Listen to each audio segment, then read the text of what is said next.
Now then, the UN Secretary-General Ban Ki-moon is due to visit Pakistan today to see the devastating effects of the floods himself. The UN has criticised the slow international response to the disaster. It's appealing for $460 million to help with the aid effort. Well, our correspondent Mike Wooldridge is in Islamabad and he's been explaining what the government will be hoping Ban Ki-moon sees. I think that what the government here will be keen to show him is that this is a disaster that is still expanding in so many ways.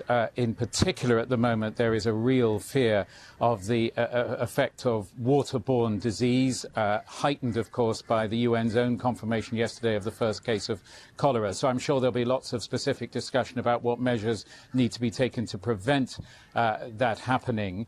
But he will also see for himself, I think, the fact that the flood waters are still inundating new areas and still threatening, in particular, cities and towns towards the southern end of the Indus River. All of this to give him more of an argument of his own to get the international community to respond more to the UN's appeal made last week for $460 million for the relief operations.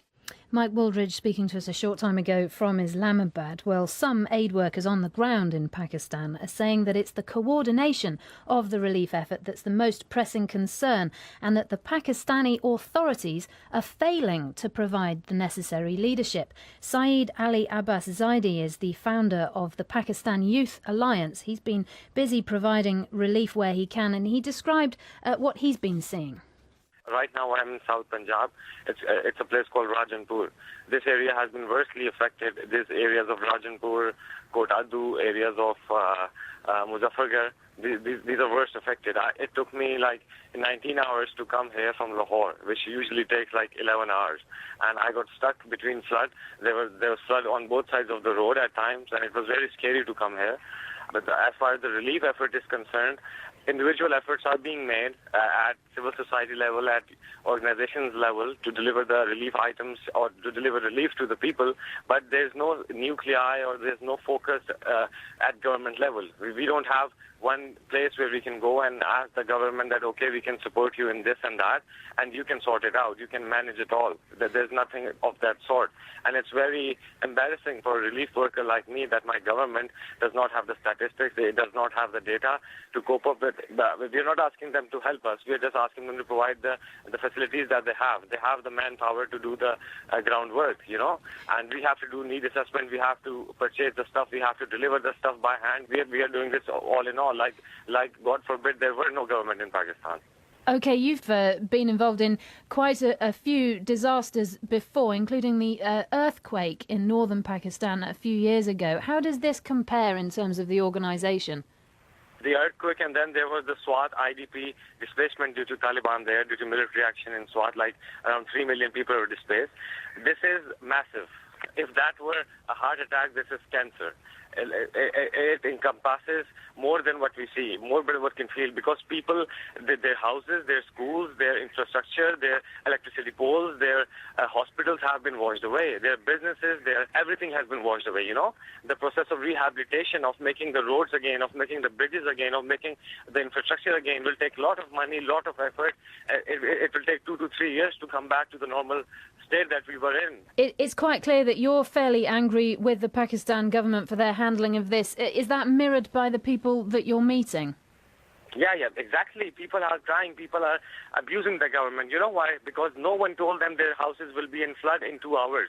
Army evacuated, Air Force evacuated, the you can say sensitive departments did evacuate a day ago. But the normal citizen, the normal poor citizen of Pakistan was not informed.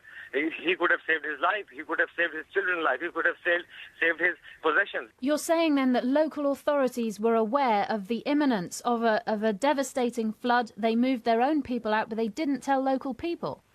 I don't know. Maybe the means they used to tell the people were not effective, or some other error at their part. But the locals that I'm meeting everywhere are complaining that no, we were not given any evacuation plan. We were not given any logistics to evacuate. Number 3, we were not.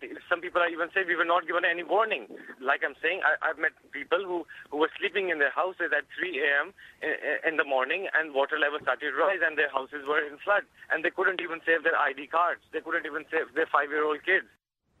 Well, that was Saeed Ali Abbas Zaidi, one of those trying to get aid through in southern Punjab. And we'll come on to the issues of anger that he raises there in just a moment, but a few other points to look at as well. This issue of coordination, Marianne, is key, isn't it? It's always the same with disasters, but perhaps more telling in this one. It's not just the surviving the initial disaster that's the problem. It's then what happens in the days and the weeks afterwards and getting the right aid to the right people. And it's been a problem elsewhere, not just Pakistan. That's it. I mean, in a situation like this, you're dealing with a wholesale destruction of infrastructure and communications network, and then you've got the very immediate and very damaging risks of things like cholera, and getting medical aid to people who are remote and trapped. And to be honest, in certain areas of Pakistan, the infrastructure wasn't there to start off with, and as it said in the report, it's going to take years to get back to where they were, and where they were wasn't very good in the first place.